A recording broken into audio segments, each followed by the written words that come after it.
नमस्कार। अनुभव अनुभूतिर आउ गोटे अध्याय को स्वागत करुछि मु दीप्ति सुंदर। जीवनर चला पथे अछि केते स्मृति किछि संघर्ष किछि सफलतार त्रुटि समयर से अफुल स्मृति सबको नहीं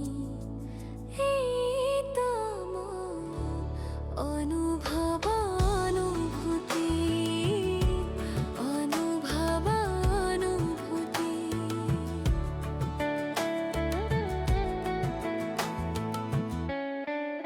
आम ओडिया संस्कृतिर विशेषतः जदि आम कहबा रक्त होची ओडिसी नृत्य।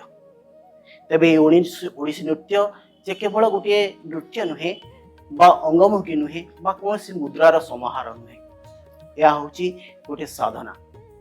आउ ई साधना जे कि निज रक्त रे साधिचंती सी होचंती आजिकार आमर मुख्य अतिथि गुरु रतिकांत महापात्र।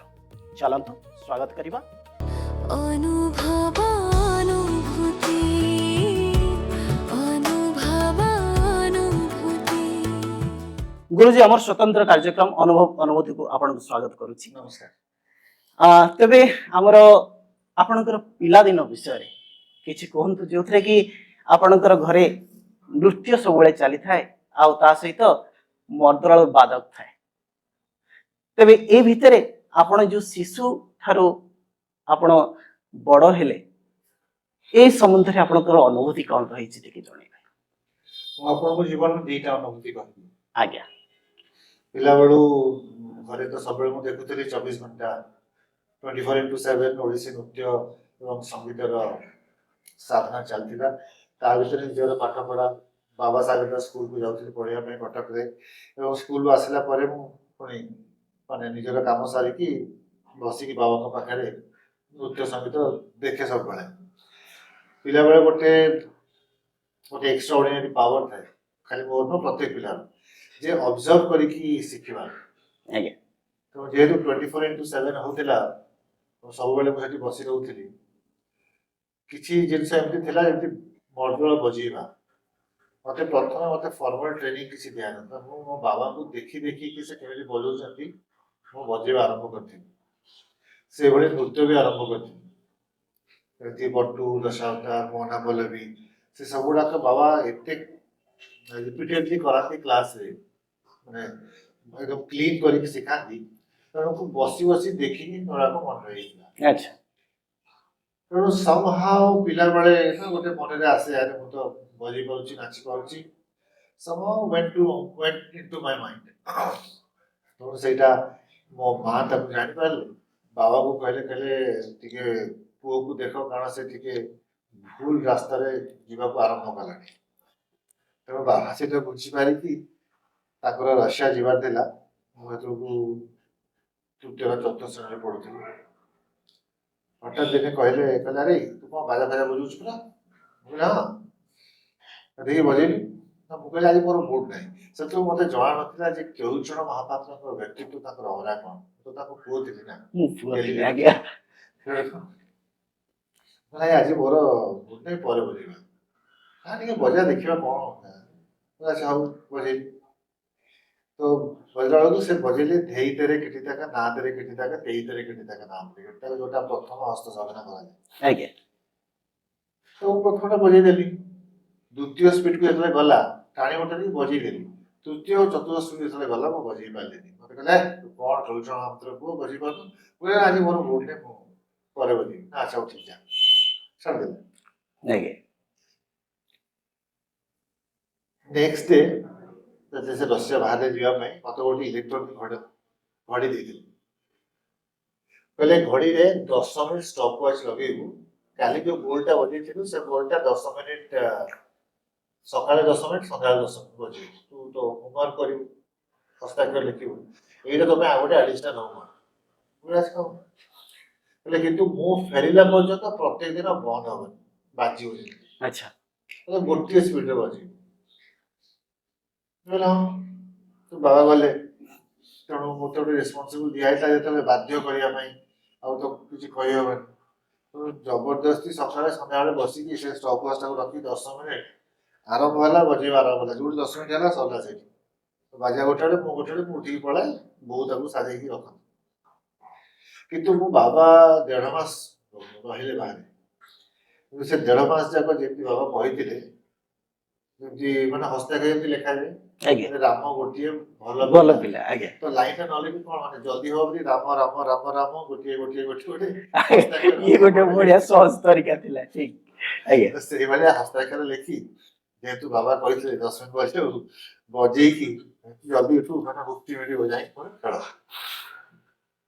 1.5 ମାସ ପରେ ବାବା ଆସିଲେ ଆସିକି କହିଲେ ରେ ଟଙ୍କା ବଜେଇଛୁ ହଁ ସବୁ ତ ବଜେଇଛୁ ହଁ ସେଠୁ କିଛି ଖେଳଣା ଆସିଥିଲା ଚକଲେଟ୍ ଆସିଥିଲା ଦିଆହେଲା ହେଲା ବଜେଇକି ଦେଖିବା ହଁ ବଜେଇବା ଆଜି ମୋର ବହୁତ ଭଲ ମୁଡ୍ ଅଛି କାରଣ ଚକଲେଟ୍ ମିଳିଥିଲା ଆଜ୍ଞା ଗିଫ୍ଟ ମିଳିଥିଲା ତ ତା ପରଦିନ କ୍ଲାସରେ କ୍ଲାସ ଆରମ୍ଭ ହେଲା କଲା ବସି ବଜେଇଲି ତ ଯୋଉଟା ମୁଁ 1.5 ମାସ ପୂର୍ବେ ବଜେଇ ପାରିନଥିଲି first speed second speed third speed fourth speed ଏଇଥର ଯେତେବେଳେ ବଜେଇଲି ମୁଁ ଇଜିଲି ବଜେଇ ପାରିଲି ବଢିଆ ବଜଉଛୁ ବୋଲେ ହଁ ସେଦିନ ମୁଡ୍ ନଥିଲା ଆଜି ମୁଡ୍ ଅଛି ବଜେଇଦେଲି ଆଚ୍ଛା ଭେରି ଗୁଡ୍ ଠିକ ଅଛି କ୍ଲାସ ହେଲା ଖାଇଲା ବେଳେ ତାପରେ ସେ ମତେ ବହୁତ ମାନେ ଗପ କହି ବୁଝେଇବାକୁ ଚେଷ୍ଟା କଲେ ଯେ ସେବେ କାହିଁ ବଜେଇ ପାରିନଥିଲି ଆଜି କାହିଁ ବଜେଇ ପାରିଲି ତ ସେତେବେଳେ ମୋର ଯୋଉ ମାଇଣ୍ଡରେ ଏତେ ମ୍ୟାଚୁର ବି ନଥିଲା ପିଲା ମାଇଣ୍ଡ ତେଣୁ ସେ ଯୋଉ ଭଳି ଭାବରେ ମତେ ବୁଝେଇଲେ ହେଲେ ଯେ ତୁ ଯୋଉ 10 ମିନିଟ୍ ବଜେଇଲୁ ତାର ପରିଣାମ ହଉଛି ତୁ ଆଜି ବଜେଇ ପାରିଲୁ ଖାଲି କେଳୁଚରଣ ମହାପାତ୍ରଙ୍କ ପୁଅ ହେଲେ କି ତାଙ୍କ ନାଁର ଷ୍ଟାମ୍ପ ବାଜିଲେ କୌଣସି କଳାକାର କେବେ ଆଚିଭମେଣ୍ଟ କରିବ ତେଣୁ ତୋର ଅଭ୍ୟାସ ଏବଂ ସାଧନା ହିଁ ତତେ ଆଗକୁ ନେଇକି ଯିବ ସେ ଏଭଳି ଭାବେ ବୁଝେଇଥିଲେ ଆଜି ବି ସେଇ ଯୋଉ ଡିସିପ୍ଲିନରେ ମୁଁ ଚାଲୁଛି ଆଉ ଗୋଟେ ଥିଲା ସ୍କୁଲ ଗଲାବେଳେ 10 ପଇସା ମତେ ବୋଉ ଦିଏ ଖର୍ଚ୍ଚ କରିବା ପାଇଁ ପ୍ରତିଦିନ ଗୋଟେ ଦିନ ବୋଉ ବ୍ୟସ୍ତ ଥିଲା ବାବା ବି ବ୍ୟସ୍ତ ଥିଲେ ମୁଁ ମାଗିଲି ତୁ ପଳା ଆଜି ତତେ କାଲି ଆମେ 20 ପଇସା ଦେଇଦେବୁ ସ୍କୁଲ ୟୁନିଫର୍ମ ପିନ୍ଧିଲା ବେଳେ ମୁଁ ବାବାଙ୍କ କୁର୍ତ୍ତା ଦେଖିଲି ମୁଁ କହିଲି ପର୍ସ ଦେଖିଲି କାଳେ ଥିବ ତ 5 ଟଙ୍କା ନୋଟ ଲୋଏଷ୍ଟ ଥିଲା ତ 5 ଟଙ୍କା ନୋଟ ନେଲି ଭାବି 10 ପଇସା ନେଲି 4 ଟଙ୍କା 90 ପଇସା ଫେରେଇ ଦେଲି କିନ୍ତୁ ସ୍କୁଲକୁ ଗଲା ପରେ ମାନେ ଏତେ ଏକ୍ସାଇଟମେଣ୍ଟ ସାଙ୍ଗମାନେ 5 ଟଙ୍କା ଆଣିଛୁ ପାଟି କରିକି ଦହିବରା ଆଳୁଦମ ଗୁପଚୁପ ଖାଇକି 5 ଟଙ୍କା ସରିଗଲା ତ ମତେ ଜଣେ ଖଲି ମାଉସୀ ସ୍କୁଲକୁ ନେଇକି ଆସେ ତା ଦ୍ୱାରା ଖବର ପହଞ୍ଚିଲା ଘରେ ଯେ ଶିବବାବୁ ଆଜି 5 ଟଙ୍କା ନେଇକି ଆସିଲେ ସବୁ ଖର୍ଚ୍ଚ କରିଦେଇଛନ୍ତି ତ ସେତେବେଳକୁ କଣ୍ଡେନ୍ସ କୋର୍ସ ଚାଲିଥିଲା ସମର ସବୁ ଚାଲିଥିଲା ଘରେ ବାହାରୁ ବାବାଙ୍କ ସବୁ ଡିସାଇବଲ୍ ମାନେ ଥିଲେ ପ୍ରତ୍ୟେକ ଦିନ ସକାଳେ ଅଗଣାରେ ବସିକି ବୋଉ ସମସ୍ତଙ୍କୁ ବ୍ରେକଫାଷ୍ଟ ଖୁଆଏ ତାପରେ ସକାଳେ କଣ ହେଲା ମତେ ବାବା ଡାକିଲେ କହିଲେ ଇଆଡେ ଆସିଲେ ମତେ ସେ ଆମ ଘରେ ଗୋଟେ ଜୁଇ ଯାଇ ଗଛ ଥିଲା ସେଠି ବାନ୍ଧିଦେଲେ ମତେ ପଛକୁ ହାତ କରିକି ବାନ୍ଧିଦେଲେ କହିଲି କଣ କାହିଁ ବାନ୍ଧୁଛନ୍ତି ବାନ୍ଧୁଛି ମତେ ଗୋଟେ ଏମ୍ବାରେସିଂ ଲାଗୁଥାଏ ସବୁ ଅପା ମାନେ ବସୁଛନ୍ତି 5 ମିନିଟ୍ ତାପରେ ଖୋଲିଦେଲେ ମୋ ମୁହଁ ନାଲି ପଡି ମାନେ ମୋର ପୁରା ବିରକ୍ତକର ଭାବ ଆସିଥିଲା ମୁହଁରେ ଯଦି ମୋର କଣ ଭୁଲ ତ କିଛି ନାହିଁ ମତେ ବାନ୍ଧିଲେ କଣ ସମସ୍ତେ ଜାଣେ ତାପରେ ବାବା ଚାହା ପିଉଥିଲେ କହିଲି ବାବା ମତେ ବାନ୍ଧିଲେ କଣ ପାଇଁ ତୁ କାଲି 5 ଟଙ୍କା ନେଇଥିଲୁ କହିଲି ହଁ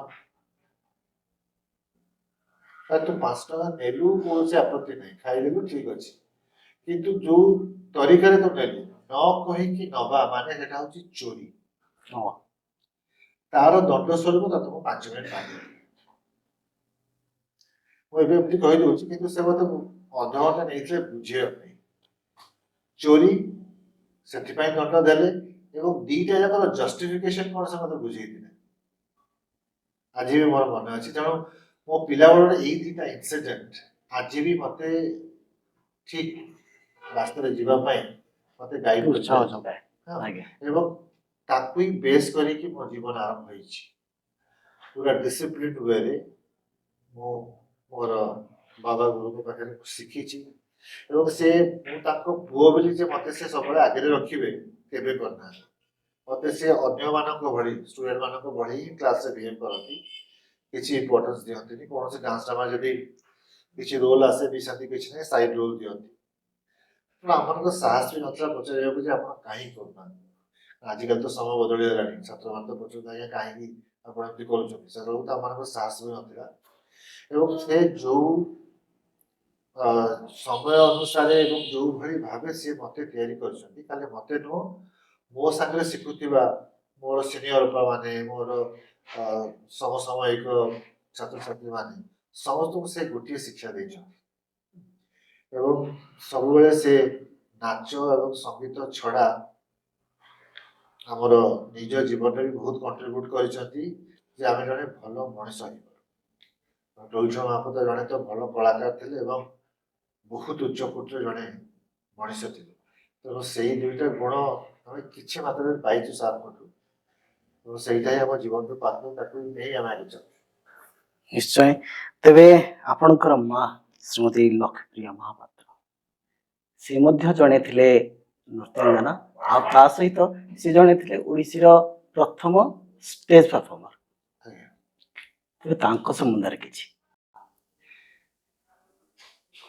ବୋଉର ମୁଁ ଆକ୍ଚୁଆଲି ନାଚ ତ ଦେଖିନି, ମୁଁ ବୋଉର ଆକ୍ଟିଂ ଦେଖିଛି, କାରଣ ଅନ୍ନପୂର୍ଣ୍ଣାରେ ଆକ୍ଟିଂ କରୁଥିଲା। ଆଜ୍ଞା ବାବା ବି ମଧ୍ୟ ଆକ୍ଟିଂ କରୁଥିଲେ। ଆମେ ଯାହା ପଢିଛୁ, ଯାହା ଶୁଣିଛୁ, ଏବଂ ମୁଁ ଆର୍କାଇଭ ସୁଟିଂ କଲାବେଳେ ପ୍ରତ୍ୟେକ ତାଙ୍କର ସମସାମୟିକ ଯୋଉମାନେ ଥିଲେ ଅନ୍ନପୂର୍ଣ୍ଣା ଥିଏଟରରେ, ମାନେ ମୁଁ 1940 ମସିହା କଥା କହୁଛି, ସେତେବେଳେ ସମସ୍ତେ କୁହନ୍ତି ଯେ କେଳୁଚରଣ ମହାପାତ୍ରଙ୍କ ଭଳି ଜଣେ କଳାକାର ଆମେ ଦେଖିନୁ ଯେ କଳାର ସାଧନା କରେ। ଏବଂ ଲକ୍ଷ୍ମୀପ୍ରିୟା ମହାପାତ୍ରଙ୍କ ବିଷୟରେ କୁହନ୍ତି ଯେବେ ସେ ବିବାହ କଲେ ବାବାଙ୍କୁ, ତାପରେ କେଳୁଚରଣ ମହାପାତ୍ରଙ୍କର କଳା ଦିଗରେ କେମିତି ଉନ୍ନତି ହବ ତାଙ୍କ ପାଇଁ ସେ ନିଜ ଜୀବନକୁ ସାକ୍ରିଫାଇସ୍ କରିଛନ୍ତି ଏବଂ ନିଜ ସ୍ୱାମୀକୁ ଆଗକୁ କରିଛନ୍ତି ଯେ ଓଡ଼ିଶୀ ନୃତ୍ୟର ପ୍ରଚାର ପ୍ରସାର ହବ। କାରଣ ସିଏ ହେଉଛନ୍ତି ପ୍ରଥମ ନାରୀ ଶିଳ୍ପୀ ଯେ ଗୋଟି ପୁଅକୁ ରଙ୍ଗମଞ୍ଚରେ ପରିବେଷଣ କରିଥିଲେ। ସେଟା ବି ସେଇ 1947 ମସିହା। ଗୋଟି ପୁଅ। ଆଜ୍ଞା। ତ ଆଉ ଗୋଟିଏ ଇତିହାସ ବି ଅଛି ଯେ 1947 ମସିହା ଅକ୍ଟୋବର 1 ତାରିଖ, ଆଉ ସେ ବହିର ନାଁ ହଉଛି ସାଧବ ଝିଅ, ସେଥିରେ ଦଶବତା ନୃତ୍ୟ କରାଯାଇଥିଲା। ତ ସେଇ ଦିନଟିକୁ ଆମେ ଓଡ଼ିଶୀର ପ୍ରଥମ ଦିନ ବୋଲି କହିବୁ। ପ୍ରଥମତାର ନୃତ୍ୟ କୋରିଓଗ୍ରାଫି ଦୁଇଟି ଅବତାର ଗୁରୁ ପଙ୍କଜଚରଣ ଦାସ କରିଥିଲେ ଏବଂ ପରବର୍ତ୍ତୀ କାଳରେ ତାକୁ ବାବା କରିଥିଲେ। ତାର ଗୋଲ ମୁକୁଟ ଦୁର୍ଲଭ ସିଂ ମହୋଦୟ କରିଥିଲେ ଏବଂ ତାର ସଙ୍ଗୀତ ଦେଇଥିଲେ ମଧୁପଲ୍ଲୀ। ଅନ୍ନପୂର୍ଣ୍ଣା ଥିଏଟର ଲିଙ୍ଗରାଜ ନନ୍ଦ ଥିଲେ ପ୍ରୋପାଇଟର। ଏବଂ ତାଙ୍କର ମିଳିତ ଆନୁକୂଲ୍ୟରେ ଓଡ଼ିଶୀ ନୃତ୍ୟକୁ ଆମେ ଯଦି ଦେଖିବା ଯେ ଅନ୍ନପୂର୍ଣ୍ଣା ରଙ୍ଗମଞ୍ଚରୁ ହିଁ ଆସିଛି। ପ୍ରଥମେ ଓଡ଼ିଆ ନାଚ କୁହାହଉଥିଲା, ପ୍ଲେ ଆରମ୍ଭ ହେବା ପୂର୍ବରୁ ନାଚ ଯେମିତି ଓପନିଂ ଡାନ୍ସ ଗୋଟେ ହୁଏ, ସେଇଟା ବି ସେମିତି ମିଳିତ ଆନୁକୂଲ୍ୟରେ, ମାନେ ମ୍ୟୁଜିକ୍ ଡାଇରେକ୍ଟର ଯଦି କହିବ ହଁ ଟିକେ ଏମିତି କରିଦିଅନ୍ତୁ, ତାପରେ ପ୍ରୋପାଇଟର କହିବ ନାହିଁ ଆରେ ଟିକେ ଏମିତି ନାଚ କଲେ ଭଲ ହୁଅନ୍ତା, ସମସ୍ତେ ନିଜେ କଣ୍ଟ୍ରିବ୍ୟୁଟ କରୁଥିଲେ, କରିକି ସେ ନାଚଟା ତିଆରି ହେଉଥିଲା ଏବଂ ପରିବେଷଣ ହେଉଥିଲା। ତ ସେଇଠୁ ଓଡ଼ିଆ ନାଚ ଯୋଉ କୁହାହଉଥିଲା, ସେଇଠୁ ଆଜି ଆମେ 21st ସେଞ୍ଚୁରୀ ଯୋଉ ଓଡ଼ିଶୀ ନାଚକୁ ଦେଖୁଛୁ, ତାର ଯୋଉ ଟ୍ରାନଜିସନ ହେଇଛି ହ୍ୟୁଜ। ଏବଂ ଓଡ଼ିଶୀ ନାଚର ମୁଁ ତ 40 ମସିହା କଥା ମୁଁ ତ ଦେଖିନି, ମୁଁ ଶୁଣିଛି, ପଢିଛି ଏବଂ ବାବାଙ୍କଠୁ ଯାହା ଶୁଣିଛି। ଏବଂ ମୋର ହେତୁ ହେଲା ଦିନ ମୁଁ 65 ବର୍ଷ, ମୁଁ ଯେବେଠୁ ସ୍କୁଲ ଯିବା ଆରମ୍ଭ କଲି early 70s,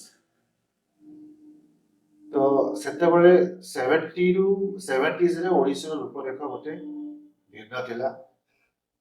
80ରେ ତାର ରୂପ ବଦଳିଲା, 90ରେ ପୁଣି ବଦଳିଲା ଏବଂ 2000ରେ ପୁଣି ବଦଳିଲା।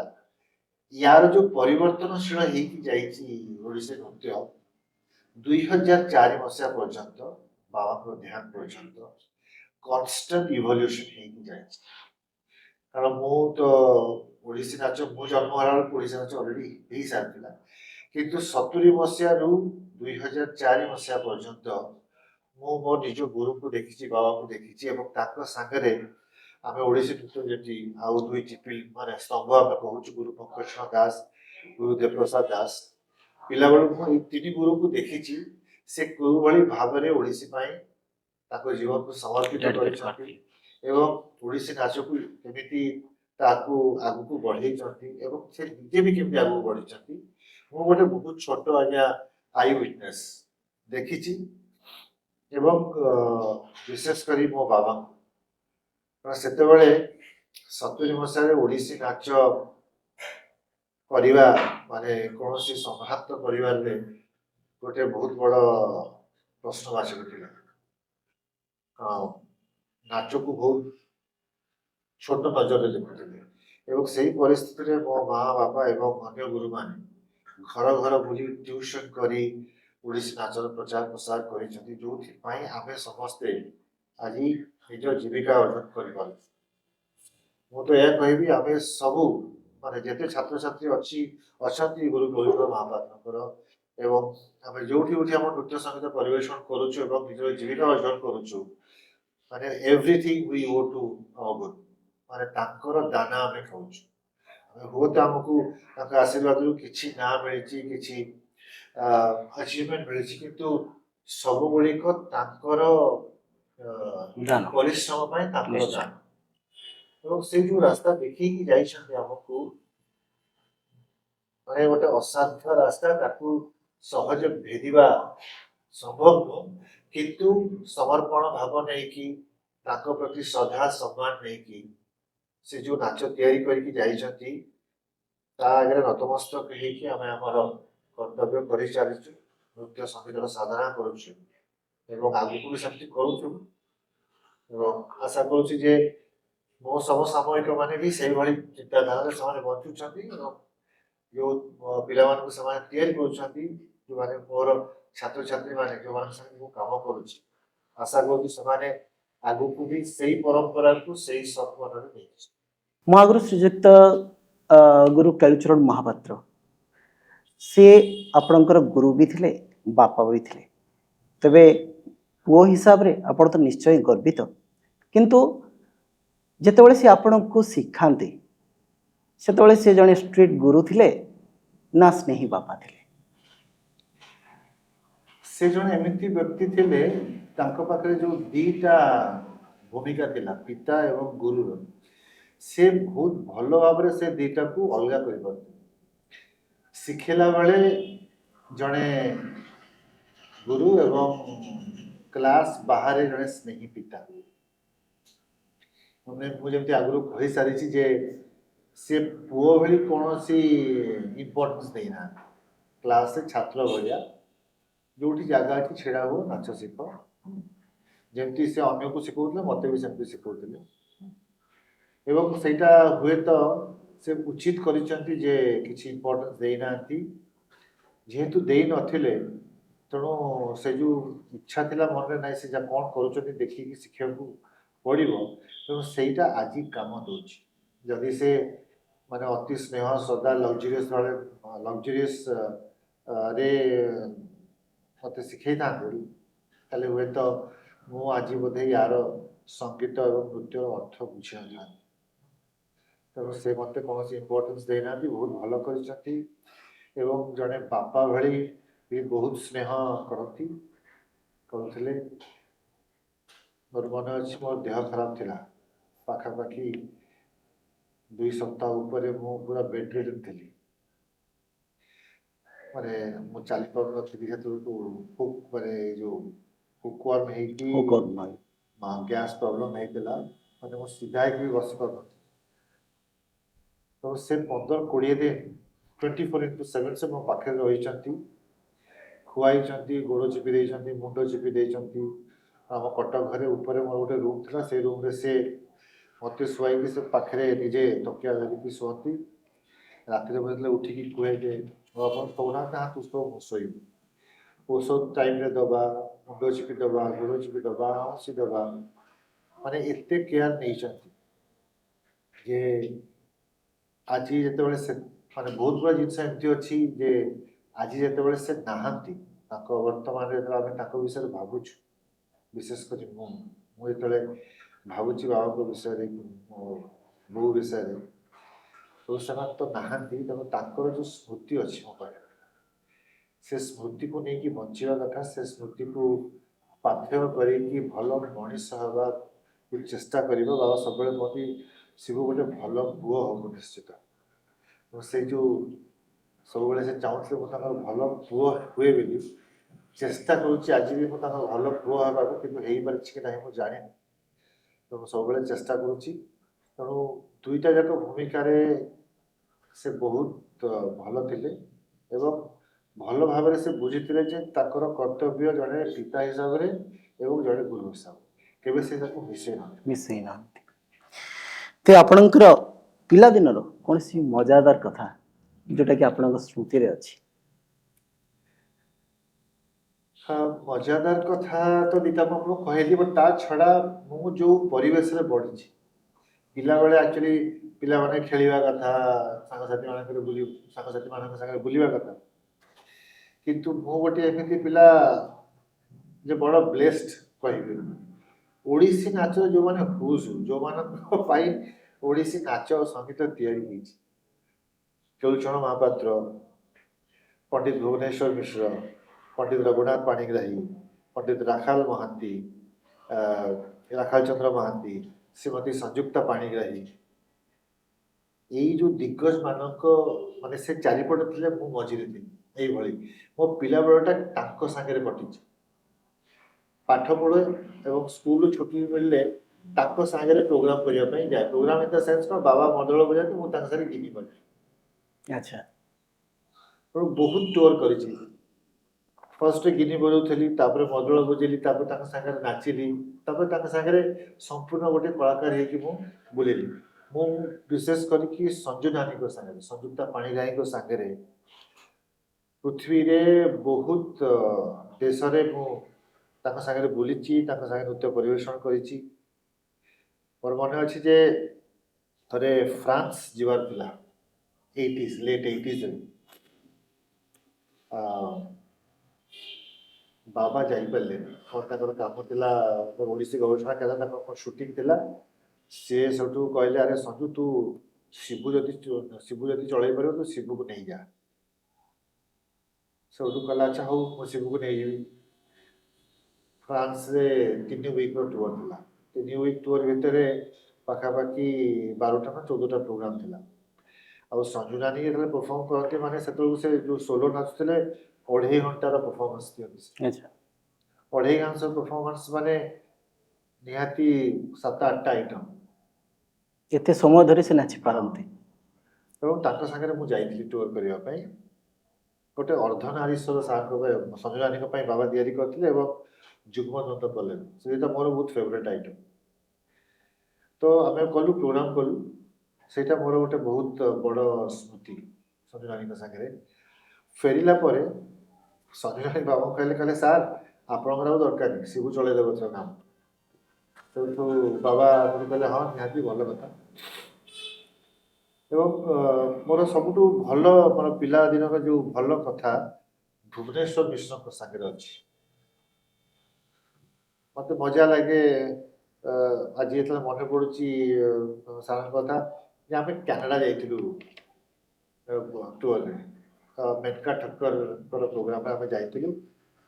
ମୁଁ ଯାଇଥିଲି ବଜାଇବା ପାଇଁ, ଭୁବନେଶ୍ୱର ସାର୍, ବାବା ସମସ୍ତେ ଯାଇଥିଲେ, ରାଖାଲଦା। ଟୋରଣ୍ଟୋରେ -10 ଟେମ୍ପରେଚର, ଆଚ୍ଛା। ମାନେ ପ୍ରବଳ ଥଣ୍ଡା। ନଭେମ୍ବର ଡିସେମ୍ବର ମାସରେ ମେନକା ଦିଙ୍କ ଘର ଆଗରେ ପୁରା ଏମିତି ବରଫ ଜମା ହେଇଯାଏ। ତାକୁ ମାନେ ଗୁମ୍ଫା ଟନେଲ କରିକି ବାହାରକୁ ବାହାରିବାକୁ ପଡେ। ଭୁବନେଶ୍ୱର ସାର୍ କ'ଣ କରିବେ, ଆମେ ଯଦି ଟୁର୍ କରୁ, ମାନେ ପ୍ରବଳ ଥଣ୍ଡା ହଉଥିବ, ଭୋର 4ଟାରୁ ଆସିକି ରୁମ୍ରେ, ଶିବୁ ଉଠ। ସାର୍ କ'ଣ ହେଲା? 4ଟା ବେଳେ ଶୋଇଛୁ କ'ଣ? ସାର୍ କ'ଣ କରିବି? ଆଚ୍ଛା ମର୍ଣ୍ଣିଂ ୱାକ୍। ସାର୍ ଆଉ ଟିକେ ଯାଉ ନା ତ ବୁଢ଼ାଟେ ଯିବି ୱାକ୍ କରିବାକୁ, ତୁ ଶୋଇପଡୁ। ଜବରଦସ୍ତ ଉଠେଇବେ ସାର୍। ଥଣ୍ଡା ପ୍ରବଳ। ମୁଁ କ'ଣ ସାଡ଼େ ସକ୍ସ ପିନ୍ଧିବି, ଷ୍ଟକିଂସ୍ ପିନ୍ଧିବି, pant shirt, overcoat, monkey cap, gloves ପିନ୍ଧିବି, ଯେମିତି ଥଣ୍ଡା ପଶିବନି। ସାର୍ଙ୍କୁ ଦେଖିକି ମୋର ଅଦ୍ଭୁତ ଲାଗେ। ସାର୍ ତାଙ୍କର ଗୋଟେ କର୍ଡୁରୟ ପ୍ୟାଣ୍ଟ ଥାଏ, ୟେଲୋ କର୍ଡୁରୟ ପ୍ୟାଣ୍ଟ, ମାନେ ସ୍ଲିଭଲେସ୍ ଗୋଟେ ସ୍ୱେଟର, ଲାଇଟ୍ ପିଙ୍କ କଲରର ସାର୍ଟ ପିନ୍ଧିଥିବେ, ଆଉ କିଛି ନାହିଁ। ସକ୍ସଟା ପିନ୍ଧିଥାନ୍ତି, ମାନେ 6 ଫୁଟରୁ ଉପରେ ଲମ୍ବା, ଏମିତି ପୁରା ଷ୍ଟ୍ରେଟ୍ ଚାଲିଥିବେ। ମାନେ ଆମେ କମ୍ପୁଥିବୁ, ସାର୍ ଷ୍ଟ୍ରେଟ୍ ଚାଲିବେ, ତାଙ୍କୁ ଥଣ୍ଡା ଫଣ୍ଡା ଲାଗୁନି। ଢୋଳେଇ ପଛରେ ସବୁ ପିନ୍ଧାପିନ୍ଧି କରିକି, ଶିବୁ ଆସୁଛୁ? ହଁ ସାର୍।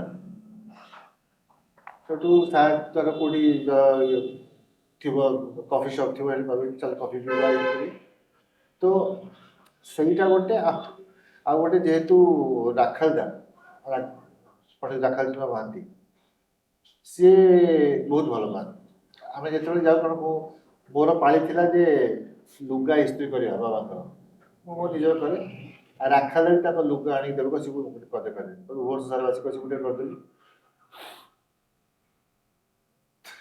ତାଙ୍କର ମନେ ଥିବ ଯେ ଆଗ କାଳରେ ଏଇ ଯୋଉ ମାନେ ଅଣ୍ଡର ପ୍ୟାଣ୍ଟ ପିନ୍ଧନ୍ତି ମାନେ ଧୋତି ହଁ, ତଳେ ପ୍ୟାଣ୍ଟ ତଳେ ଆଜ୍ଞା ସେ ସବୁ ଏଇ ଯୋଉ ଷ୍ଟ୍ରାଇପ କନାରେ ଫିତା ଦିଆ ଆଜ୍ଞା ଆଜ୍ଞା ରାଖାଲ ଆଣିକି ତାକୁ ଦେବ ସବୁଠି ଆଇରନ୍ କରିଦେବେ ପକେଇ ରାଖାଲ ଏଇଟା କଣ ଆଇରନ୍ କରିବି ନା କରିଦେ ସବୁ ଭୋଟ ସାର୍ କହିବେ କହିବେ ଶୁଣା ସେଠି କିଏ ଦେଖିବ ତାକୁ ପିନ୍ଧିଲେ ଇସ୍ତ୍ରୀ କରିବି ତ ଏଇଭଳି କେତେ ଗୁଡାକ ଜିନିଷ ଭୁବନେଶ୍ୱର ରାଖାଲଙ୍କ ସାଙ୍ଗରେ ଟୁର୍ କଲାବେଳେ ହଁ ସୋ କାରଣ ଆମେ ଗୋଟେ ଜାଗାରୁ ଫେରୁଥିଲୁ ରଷିଆରୁ ଫେରୁଥିଲୁ ଇଣ୍ଡିଆ ଫେଷ୍ଟିଭାଲରୁ ସେ ଫ୍ଲାଇଟ୍ରେ କେବଳ ଆମେ 24 ଜଣ ଥିଲୁ ଗୋଟେ ଫ୍ଲାଇଟ୍ ଦିଆଯାଇଥିଲା ଇଣ୍ଡିଆର ମାତ୍ର 24 ଜଣ ଗୋଟେ ଫ୍ଲାଇଟ୍ରେ ଗୋଟିଏ ଫ୍ଲାଇଟ୍ ଏୟାରବସ୍ ଦିଆଯାଇଥିଲା ଯିଏ ଯୋଉଠି ବସିଲା ଶୋଇଲା ତାପରେ ସବୁ ଭୁବନେଶ୍ୱର ସାର୍ ବସିକି ସବୁ ବାଇଲେନରେ ସବୁ ଫିଲ୍ମ ଗୀତ ବଜେଇଲେ ସବୁ ଏୟାର ହୋଷ୍ଟେସ୍ ଏୟାର ଷ୍ଟୁଆର୍ଡ ମାନେ ଥିଲେ ସେ ସବୁ ଖାଇବାକୁ ଦେଇକି ସେମାନେ ସବୁ କହିଲେ ସାର୍ ଆମକୁ ଟିକେ କେମିତି ମ୍ୟୁଜିକ୍ ହୁଏ ସବୁ ଶୁଣିବା ପାଇଁ କହିଲେ ତ ଫ୍ଲାଇଟ୍ ଭିତରେ ଗୋଟେ ସଙ୍ଗୀତ ଆସର ହେଇଥିଲା ତ ଭୁବନେଶ୍ୱର ସାର୍ ବଜେଇଲେ ଫ୍ଲାଇଟ୍ ତେଣୁ ଏଇ କେତେ ଗୁଡାକ ଜିନିଷ ମାନେ ଏଇ ସବୁ ବଡ ବଡ ଲୋକମାନଙ୍କ ସହିତ ପିଲାବେଳେ ଅଛି ଆଜ୍ଞା ତ ସେଗୁଡାକ ଆଜି ବି ମନେ ପଡିଲେ ସେଟା କେବଳ ମଜା ଲାଗେନି କିନ୍ତୁ ବହୁତ କିଛି ଶିଖିବାର ବି ଅଛି ନିଶ୍ଚୟ ତେବେ ପିତାଙ୍କର ପଥ ଅନୁସରଣ କରି ଆପଣ ଓଡ଼ିଶାର ଗୋଟେ ନୂଆ ପରିଚୟ ସୃଷ୍ଟି କରିଛନ୍ତି ନିଜର କିଛି ନିଜର ସିଗ୍ନେଚର ଆପଣ ଛାଡ଼ିଛନ୍ତି ଏବଂ ଏଟାକୁ ବିଶ୍ୱ ଦରବାରରେ ନେଇକି ଆପଣ ଛିଡ଼ା କରିଛନ୍ତି ଓଡ଼ିଶୀ ନୃତ୍ୟରେ ତେବେ ଏ ନେଇ ଆପଣଙ୍କର ଅନୁଭୂତି କ'ଣ ରହିଛି ମୁଁ ଆକ୍ଚୁଆଲି ଓଡ଼ିଶୀ ନାଚ ତ ତିଆରି ହେଇକି ଥିଲା ଆଜ୍ଞା ମୁଁ ଖାଲି ସେଥିରେ ଟିକେ ମୋର ଚିନ୍ତାଧାରାକୁ ମିଶେଇଛି କାରଣ ଯାହା ଥିଲା ସେଇଆ ଅଛି କିନ୍ତୁ ତା ସାଙ୍ଗରେ ଆଉ କ'ଣ ମାନେ ଫ୍ରେମ୍ ଭିତରେ ରହିକି କ୍ଲାସିସିଜମ୍ ଭିତରେ ରହିକି କ'ଣ ଆଡ୍ ହେଇପାରିବ ହଁ ତେଣୁ ମୁଁ ବହୁତ ନୂଆ ନୂଆ ମୁଭମେଣ୍ଟକୁ ୟୁଟିଲାଇଜ୍ କରିବା ପାଇଁ ମୋତେ ଭଲ ଲାଗେ ବଟ୍ ଏଗେନ୍ ସେଟା ଯଦି ଶାସ୍ତ୍ର ସମ୍ମତ ହେଇଥିବ ଯେମିତି ନାଟ୍ୟଶାସ୍ତ୍ରରେ ଆମର ବହୁତ 108ଟି କରଣ ଅଛି ସେ କरणର ୟୁଜ୍ ଆଗରୁ ବହୁତ ହେଇନି ମାନେ ମୋର ଯେତିକି ବ୍ୟକ୍ତିଗତ ଅଭିଜ୍ଞତା ଅଛି ହୁଏତ ଆଜ୍ଞା ଅନ୍ୟମାନଙ୍କ ପାଖରେ ବେଶୀ ଅଭିଜ୍ଞତା ଥାଇପାରେ ମୁଁ ମୋର ଅଭିଜ୍ଞତା ନେଇକି କହୁଛି ଯେ ଯେତେଟି ନାଚ କମ୍ପୋଜିସନ୍ ମୁଁ ଦେଖିଛି ମୋ ଗୁରୁଙ୍କର କି ଅନ୍ୟ ଗୁରୁମାନଙ୍କର ମୋ ନଜରରେ ଆସିନି କି ମୁଁ ହୁଏତ ମୌକା ମିଳିନି ମୋତେ ଦେଖିବା ପାଇଁ ଯେ ସେ କରଣକୁ ୟୁଜ୍ କରିକି କୌଣସି ନାଚ କମ୍ପୋଜିସନ୍ ହବା ତେଣୁ ଯେତେବେଳେ ମୁଁ ନାଚ କମ୍ପୋଜିସନ୍ କଲି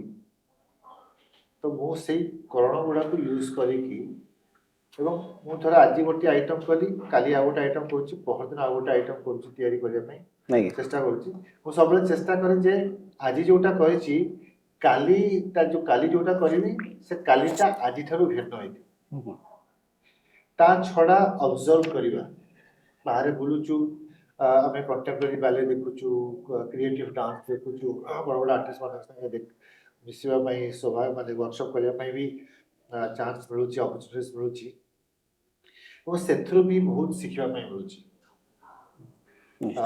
ଯେମିତି ମୋର ନିଜର କମ୍ପୋଜିସନ୍ ଅଛି ବିଶ୍ୱାସ ଗୋଟେ କମ୍ପୋଜିସନ୍ ଅଛି ତାପରେ ଜଟାଇ ମୋକ୍ଷ ଅଛି ବିଶ୍ୱାସରେ ମୁଁ ଯାଇଥିଲି ୟୁଏସ୍ଏ ଯାଇଥିଲି ୱାର୍କସପ୍ କରିବା ପାଇଁ ଏବଂ ଯୋଉଠି ମୁଁ ୱାର୍କସପ୍ କରୁଥିଲି ସେଇଟା ଗୋଟେ ଥିଏଟର କମ୍ପାନୀ ତ ସେଠି ଗୋଟେ ଆଡ଼ଭର୍ଟାଇଜମେଣ୍ଟ ଥିଲା ଗୋଟେ କଣ୍ଟେମ୍ପୋରାରୀ ପ୍ଲେ ହେଉଥିଲା ଆଉ ସବଜେକ୍ଟ ଥିଲା ରବର ଆଉ ସେ ରବର ସେଟା ହେଉଛି ମାନେ କିଛି ଥିମ୍ ଉପରେ ନୁହଁ ଯେ ଗୋଟେ ରବରର କ୍ୟାରେକ୍ଟରିଷ୍ଟିକ୍ସ କ'ଣ ହେଇପାରେ ରବର ମାନେ ଆମର ଏଇ ଇରେଜର ନାଇଁ ଏଇ ଟାଣିଦେଲେ ଆଚ୍ଛା ଟାଣିଦେଲେ ରବର ଆଚ୍ଛା ରବରକୁ ଷ୍ଟ୍ରେଚ୍ କଲେ ଆଜ୍ଞା ତାର କ'ଣ କ୍ୟାରେକ୍ଟରିଷ୍ଟିକ୍ସ ତାକୁ ଷ୍ଟ୍ରେଚ୍ କରିକି ଛାଡ଼ିଦେଲେ ସେ କେମିତି ଉଡ଼ିକି ପଡ଼େ ଆଜ୍ଞା ହଁ ରବର କେମିତି କୋଉଠି ୟୁଜ୍ ହୁଏ ଯୋଉଠି ବନ୍ଧା ହୁଏ ସେ କେମିତି ଦେଖାଯାଏ ତେଣୁ ତାର ଯୋଉ କ୍ୟାରେକ୍ଟରିଷ୍ଟିକ୍ସକୁ ନେଇକି 7-8 ଜଣ ଡାନ୍ସର ହଁ ତାକୁ ପରିବେଷଣ କରିଥିଲେ ମାନେ ଓଡ଼ିଶାରେ ଏ ସବୁ ଓଡ଼ିଶୀରେ ନୁହଁ ଆଚ୍ଛା ଏଇଟା ତାଙ୍କର ବାଲେରେ ବ୍ୟାଲେଟ୍ ଆଚ୍ଛା କଣ୍ଟେମ୍ପୋରାରୀ ବାଲେରେ ଆମେରିକାରେ ଆଜ୍ଞା ତାର ଆଡଭର୍ଟାଇଜମେଣ୍ଟ ଥିଲା ଆଜ୍ଞା ସେଇଟା ମୁଁ ଦେଖିକି ଯେ ଅର୍ଗାନାଇଜର ଥିଲା ମୁଁ ତାକୁ କହିଲି ଲାଗେ ପ୍ଲେଟା ମୁଁ ଦେଖିପାରିବି କି ସେ କହିଲେ ହଁ ଟିକେଟ୍ ଅଣାହେଲା ମୁଁ ଗଲି ଦେଖିବା ପାଇଁ ସେଇଠୁ ଦେଖିଲା ପରେ ମତେ ବହୁତ ସେଠୁ ମାନେ ଖୋରାକି ମିଳିଲା ଯେ ବହୁତ ବହୁତ ମୁଭମେଣ୍ଟ ମାନେ କେମିତି ୟୁଟିଲାଇଜ ହେଇପାରେ ଆଚ୍ଛା ମୁଭମେଣ୍ଟ ଆନାଲିସିସ୍ ଆମେ ଯଦି କୋରିଓଗ୍ରାଫି କଥା କହିବା କୋରିଓଗ୍ରାଫିର ସଂରଚନା ଆମ ନାଟ୍ୟଶାସ୍ତ୍ରରେ ବି ଅଛି କିନ୍ତୁ ଭାରତ ବର୍ଷରେ ଆମେ ପଣ୍ଡିତ ଉଦୟ ଶଙ୍କରଙ୍କୁ ଆମେ କୋରିଓଗ୍ରାଫରର ବାପା ବୋଲି ମାନୁ କାରଣ ସେଇ ସମସ୍ତଙ୍କୁ ଜଣେଇଛନ୍ତି କୋରିଓଗ୍ରାଫି କେମିତି କରାଯାଏ ତାଙ୍କର ବହୁତ ଫିଲ୍ମସ୍ ଅଛି କଳ୍ପନା ଫିଲ୍ମରେ ଗୋଟେ ତାଙ୍କର ଅଛି ସେଥିରେ ବି ସେ ବହୁତ କଥା ଦେଖେଇଛନ୍ତି ଏବଂ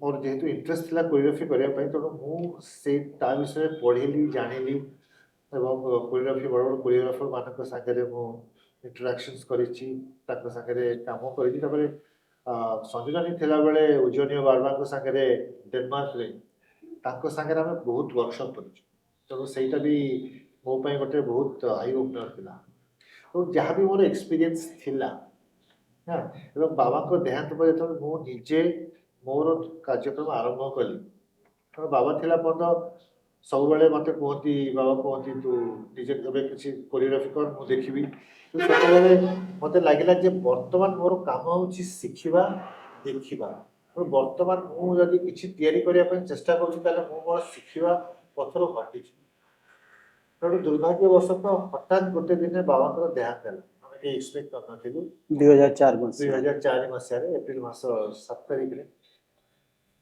ସେଇଦିନ ମୋ ପାଇଁ ଗୋଟେ କ୍ରସ୍ ମୁଁ ଯେମିତି ଗୋଟେ କ୍ରସ୍ ରୋଡରେ ଆସିକି ଛିଡ଼ା ହେଇଗଲି ତେଣୁ ମୋ ପାଖରେ ବଡ଼ ପ୍ରଶ୍ନବାଚକ ଥିଲା ଯେ ମୁଁ ଆକୁ ଆଗକୁ କେମିତି ନେବି ନେଇପାରିବି କି ନାହିଁ ନା ଆକୁ ଛାଡ଼ି ଦେଇକି ଆଉ ଗୋଟେ କ'ଣ କରିବି ତେଣୁ ସେଥିପାଇଁ ମୋର ବର୍ଷେ 2 ବର୍ଷ ମୁଁ କ୍ରସ୍ ରୋଡରେ ଛିଡ଼ା ହେଇଥିଲି ଏବଂ ସେତେବେଳେ ଯେଉଁ ମୋ ସାଙ୍ଗରେ ଯେଉଁ ଲୋକମାନେ ଥିଲେ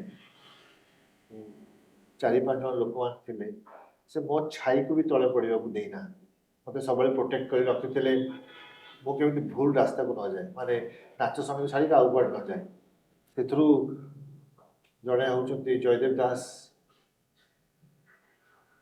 ଏବଂ ସେତେବେଳେ ଟିକିକୁ ତ ଆପଣ ଜାଣିଛନ୍ତି ପ୍ରସାଦ ମିଶ୍ର ଛୋଟ ପିଲା ଥିଲା ସେତେବେଳେ କିନ୍ତୁ ତାର କଣ୍ଟ୍ରିବ୍ୟୁସନ୍ ବି ବହୁତ ଅଛି ମୋ ଲାଇଫରେ ରାଜଶ୍ରୀ ପ୍ରହରାଜ ହେଉଛି ଆଦିତ୍ୟ ମହାପାତ୍ର ମୋର ମାମୁଁ ହିସାବରେ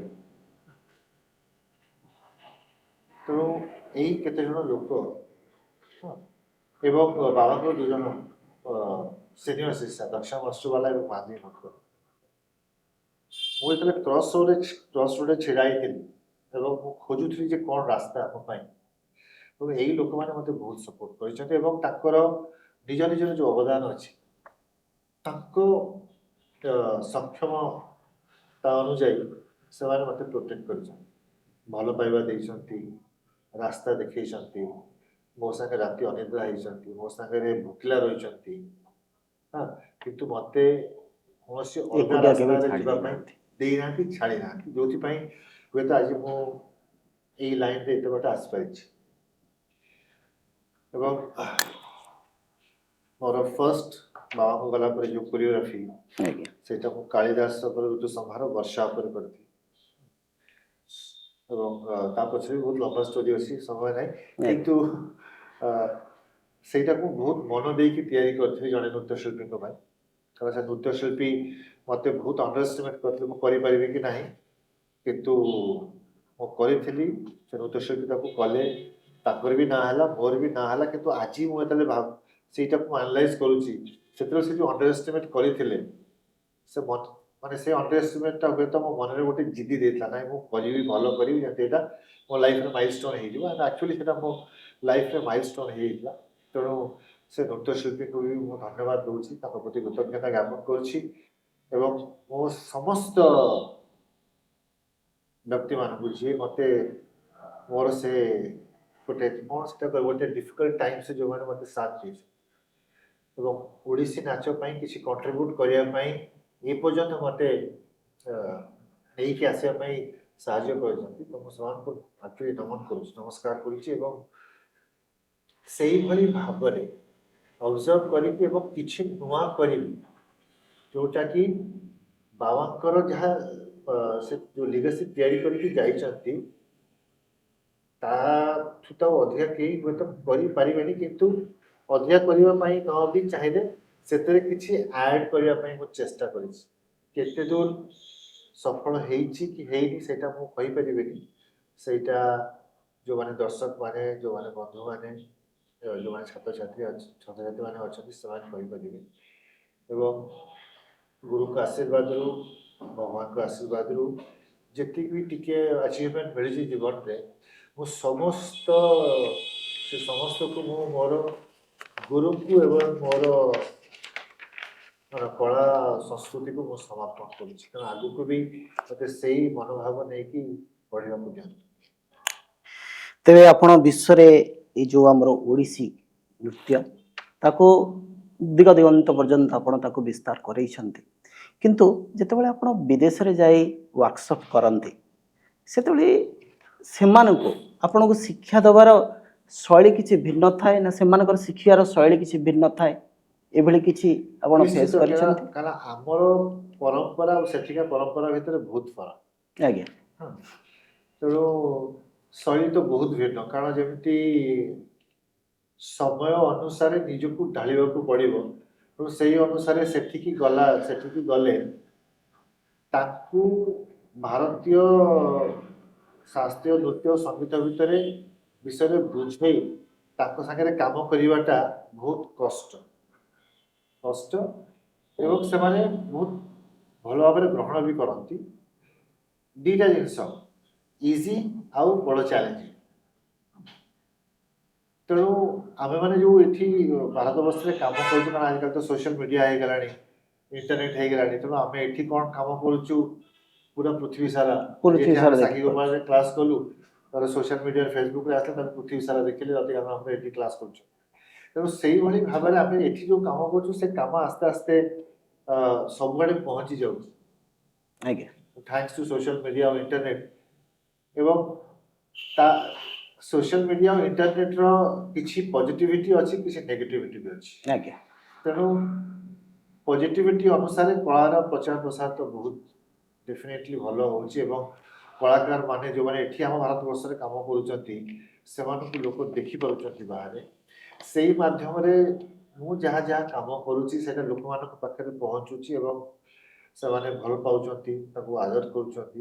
ଯେତେବେଳେ ମୁଁ ଯାଏ ବିଦେଶକୁ, ସେମାନେ ଯେହେତୁ ଯେଉଁ ଅର୍ଗାନାଇଜର ମାନେ ଆରେଞ୍ଜ କରିଥାନ୍ତି ୱାର୍କସପ୍, ସେଥିପାଇଁ ବି ପିଲା ଆସନ୍ତି। କିଛି ଲୋକ ଏମିତି ବି ଆସନ୍ତି ଯେ ହାରେ ସେ ରତିକା ମହାପାତ୍ର ଆସିଛନ୍ତି, ଆମେ ତାଙ୍କୁ ଦେଖିବା, ସେ ଆମକୁ ପ୍ରଡକ୍ସନ୍ କରିଥିଲେ, ସେଥିପାଇଁ ବି ଲୋକ ଆସନ୍ତି। ତେଣୁ ବହୁତ ଆଭେନ୍ୟୁଜ୍ ଲୋକ ଆସନ୍ତି। ତ ଓଡ଼ିଶୀ ନାଚକୁ ତ ଅଲରେଡ଼ି ଗ୍ଲୋବାଲି ହେଇଯାଇଛି। ଆଜ୍ଞା। କେଳୁଚରଣ ମହାପାତ୍ର, ସନ୍ଧ୍ୟା ପାଣିଗ୍ରାହୀ, ତ ମୋର ବ୍ୟକ୍ତିଗତ ଭାବେ ତିନି ଗୁରୁଙ୍କର ବହୁତ ଅବଦାନ ଅଛି ଏବଂ ମୋର ଯାହା ବ୍ୟକ୍ତିଗତ ଅନୁଭୂତି, ଯଦି ଗୁରୁ କେଳୁଚରଣ ମହାପାତ୍ର ଏବଂ ସଂଯୁକ୍ତା ପାଣିଗ୍ରାହୀ ନଥାନ୍ତେ ହୁଏତ ଓଡ଼ିଶୀ ଆଜି 150ରୁ ଉର୍ଦ୍ଧ୍ୱ ଦେଶରେ ଅଭ୍ୟାସ ହେଉନଥାନ୍ତା। ନିଶ୍ଚୟ। ଏ ଦି ଜଣ ତାକୁ ଏମିତି ମାନେ ପୃଥିବୀ ବ୍ୟାପୀ କରିଛନ୍ତି, ଦୁଇ ଜଣ ଯାକ ତାଙ୍କ କାମରେ, ମାନେ ତାଙ୍କ ବିଷୟରେ କହିବା ପାଇଁ ବି ମୋର ସାହସ ନାହିଁ। ତାକୁ ଯିଏ ଦେଖିଛି ସେହି କେବଳ ଅନୁଭବ କରିପାରିବ, ତାକୁ କଥା ଦ୍ୱାରା, ଶବ୍ଦ ଦ୍ୱାରା ପ୍ରତିପାଦିତ କରିବା ଆଜ୍ଞା ବହୁତ କଷ୍ଟ, ବଡ଼ ମୁସ୍କିଲ। ଆଜ୍ଞା। ତେଣୁ ଏଇଟା ଗୋଟେ ଭଗବାନଙ୍କ ଆଶୀର୍ବାଦ, ଗୁରୁଙ୍କର ଆଶୀର୍ବାଦ ଯେ ଆମେ ଏଇ ଓଡ଼ିଶୀ ନୃତ୍ୟରେ କାମ କରି କାମକୁ ନେଇକି ଦୂର ଦୂର ଦିଗନ୍ତକୁ ଯାଇପାରୁଛୁ, କରିପାରୁଛୁ। ସେଇଟା ହିଁ ହେଉଛି ଗୋଟେ ମାଧ୍ୟମ ଆଜ୍ଞା ଓଡ଼ିଶୀ ନୃତ୍ୟର ପ୍ରଚାର ପ୍ରସାର କରିବା। ତେବେ ଆପଣଙ୍କୁ ଯେତେ ଜାତୀୟ ପୁରସ୍କାର ଅନେକ ପାଇଛନ୍ତି, ଅନ୍ତର୍ଜାତୀୟ ପୁରସ୍କାର ମଧ୍ୟ ଆପଣ ପାଇଛନ୍ତି, ତେବେ ଏଥିରେ ଆପଣ କେଉଁଟାକୁ ଆପଣଙ୍କର ଗୋଟେ ବଡ଼ ପୁରସ୍କାର କହିବେ ଯେଉଁଟାକି ଆପଣଙ୍କର ସଫଳ ବ୍ୟକ୍ତିତ୍ୱ ନା ସରକାରୀ ସମ୍ମାନ ଗୁଡ଼ିକ? ସବୁଠୁ ବଡ଼ ଆଚିଭମେଣ୍ଟ ହେଉଛି ଲାଇଫରେ ମୁଁ ଯେଉଁ ରିପୋର୍ଟିଂ ଗ୍ରୁପରେ କାମ କରୁଛି ଏବଂ ଯେଉଁ ଉଦ୍ଦେଶ୍ୟରେ କାମ କରୁଛି ଏବଂ ପରିବେଷଣ କରିବା ପାଇଁ ଯେତିକି ଆମେ ଚେଷ୍ଟା କରୁଛୁ 365 ଦିନ ଯାକ ଅଭ୍ୟାସ କରୁଛୁ କୋରିଓଗ୍ରାଫି କେମିତି ହେବ ମ୍ୟୁଜିକ୍ କେମିତି ହେବ ତା ଲାଇଟ୍ ଡିଜାଇନିଂ କେମିତି ହେବ ଯେଉଁ ଆମେ ତା ପାଇଁ ଯେଉଁ ଆମେ ଏଫର୍ଟ ଦେଉଛୁ ଏବଂ ପିଲାମାନେ ଯେତେବେଳେ ଯାଇକି ପ୍ରୋଗ୍ରାମ କରୁଛନ୍ତି ଯେତେବେଳେ ପ୍ରୋଗ୍ରାମ ସରିଲା ପରେ ଅଡ଼ିଏନ୍ସ ମାନେ ଆସି କହୁଛନ୍ତି ଯେ ଆମେ ସୃଜନର ଏଇ ନାଚ ପରିବେଷଣ ଦେଖିକି ଏତେ ସିଙ୍କ୍ରୋନାଇଜ ଆଉ ଡିସିପ୍ଲିନ ୱେରେ ହେଉଛି ମାନେ ଏଇଟା କେବଳ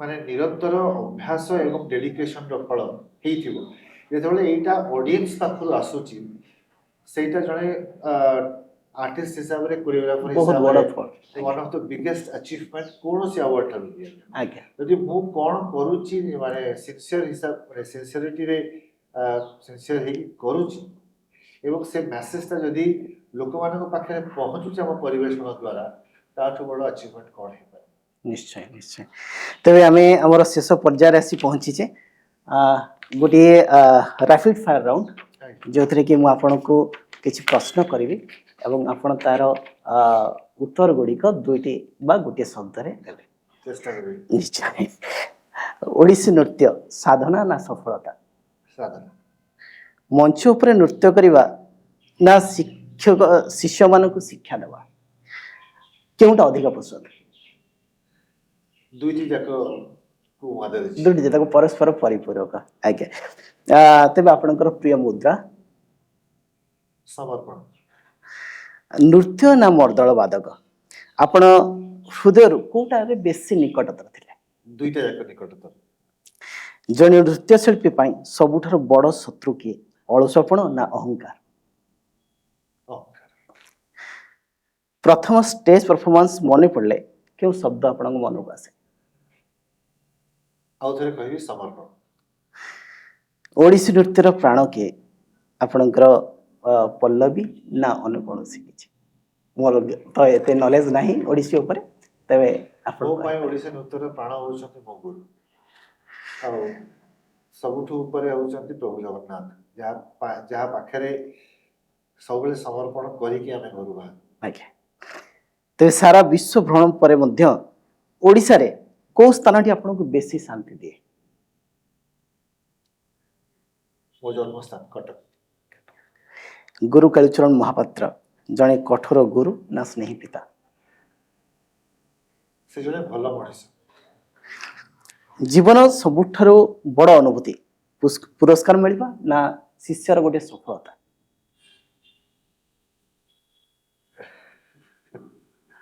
शिष्यर सफल आधुनिक ओडिसी नृत्य पई गोटे शब्द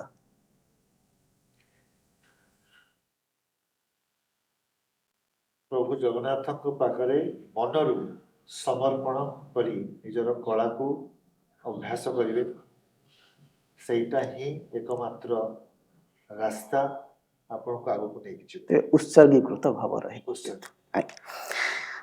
भविष्यतर ओडिसी नृत्य शिल्पी मानक पई गोटे मंत्र कोन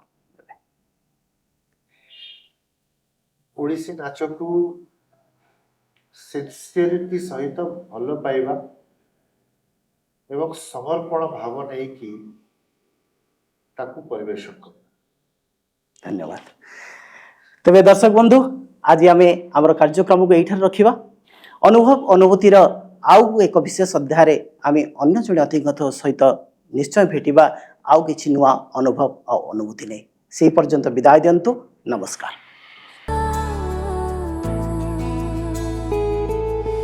जीवनर चला पथे अछि केते स्मृति किछि संघर्ष किछि सफलतार त्रुटि समयर से